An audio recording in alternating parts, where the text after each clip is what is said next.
Hello everyone. I'm sorry, I'm a bit late. I wasn't able to manage everything. So there is enough number of participants. Do you hear me?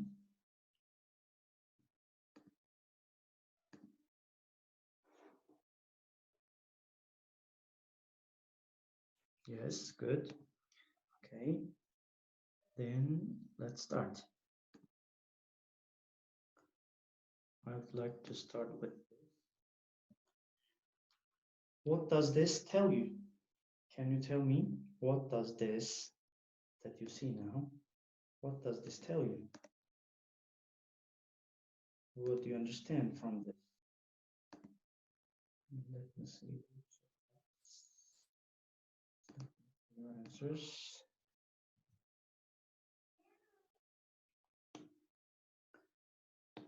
If plus had verb 3, past participle, comma, which is very important, would have plus verb 3. Yes, Mohammed Ismail, thank you. We use this structure for third conditional. What is third conditional? For the form. And now, why do we use it? To say what do we use it? To talk about unreal, imaginative events in the past. Okay, it's like a quick reminder of the previous lesson. Hopefully yesterday, because of this inconvenience, I wasn't able to deliver a lesson. Hopefully you all enjoyed the video yesterday in the channel. Hopefully it worked for you. Okay, so let's continue. Next. So now guys, so before we continue with this presentation plus, I would like to remind you that page, which is Cambridge online practice. Cambridge online practice. Nobody's reacting. Do you hear me? Guys, do you hear me? Yes, okay, very good. Thank you. So I would like to draw your attention to this online Cambridge. Okay, Cambridge online. Guys, please pay attention to it. Whatever we are studying here, when you go to this My Learning, it's possible for you to reach there. So when you go to this self-study, if it works, it works. If it doesn't, we'll come back. Yeah, see, online practice self-study. Please, if you registered already, make sure you are doing the related exercises. Okay, cambridgelms.org/main/p/ while you are registering or logging in for the first time, right after this slash, right, slash, okay, then using the credentials that is supplied by your English teacher, please just get in and start to study. Okay, so that's good. It's good for you, hopefully fruitful for you. Okay, so boys, can you please now go to page 77 in your student's book if you have time. Right after we finish this page, we'll skip the workbook page to do some further exercises. Okay, was it? So let's do this exercise together. Okay, and then I'll let you study alone on the next exercise. So if he hadn't stepped off the path, the guide wouldn't have been angry with him. So is this sentence a third conditional sentence? Yes. let's explain the reason why. Why is it a third conditional sentence? Why is it a third conditional sentence, guys? I changed my battery for the mic. I don't know really. Hopefully you understand me better. And you're just two who's complaining about this problem. Most of them hear me. Okay. So this first sentence is a typical example of third conditional. Why? Because in the if clause part C, there is had, or let's say negative form, hadn't plus verb 3, stepped off. Okay, stepped off, hadn't, stepped off. There's comma. Why? Because the sentence starts with if. Then we continue, of course, with subject.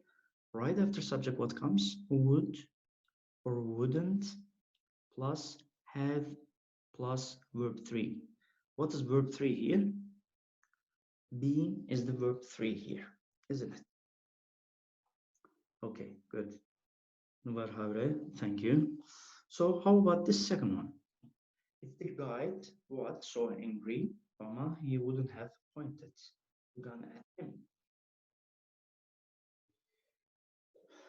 But make sure that you already registered for Cambridge LMS. If you haven't, nobody can help you.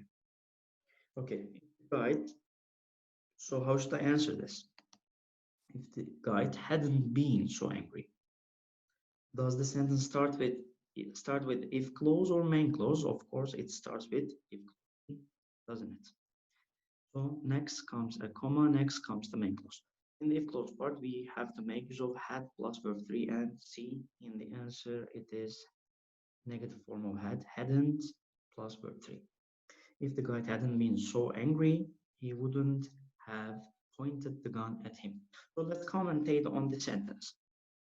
The if clause part says, if the guide hadn't been so angry. Was the guide so angry? Yes, the guide was so angry.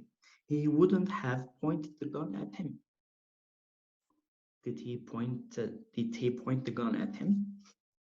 Yes, he pointed the gun at him. So remember the opposite forms while we are asking, while we are trying to find the answers for the questions. Okay. The third one, nothing gap if Eccles had stayed at home. So does the sentence start with if clause or main clause? Which one? How does the sentence start? Huh? Helen, you don't have an answer? Nubar, does it start with if clause? No, Mohammed Havre, main clause. Mohammed Ismail, main clause. Thank you. Helen, main clause. Why? Because we don't see at the beginning if, right? The word if, we don't see it. Nothing, then what's the answer for it? Nothing would have changed if Eccles had stayed at home. Let's commentate on that, on the sentence. Nothing would have changed means, did everything change? Yes, nothing would have changed means everything changed. If Eccles had stayed on home, did he stay at home? No, he didn't. Okay. The fourth one, remember we are talking about unreal imaginative events, even a series of events. Okay. The fourth one, if nothing had changed, the story would have been very boring. Did everything change? Yes, everything had changed. The story would have been very boring. Was the story very boring? No, the story wasn't boring. Okay, remember the chunks that I'm using while commentating on for these sentences. Okay, the fifth one tells me, okay, would you have, it's a question or third conditional, would you have said anything to the guide if you had been in Eccles' position? Okay, have said anything to the guy, been in Eccles' position. Let's commentate on this part. If he had been in Eccles' position, okay, was he in Eccles' position? No. See, the answer is the if clause part is positive sentence, and when I ask the question, I'm getting a negative answer. Were you in Eccles' position? No, I wasn't. How about the last? If Eccles had talked to the guy, okay, let's stop here. If Eccles had talked to the guy, did Eccles talk to the guy? Right? Answers, please. Mustafa said no. Okay. Helen said no. Ahmed Muhsin said no.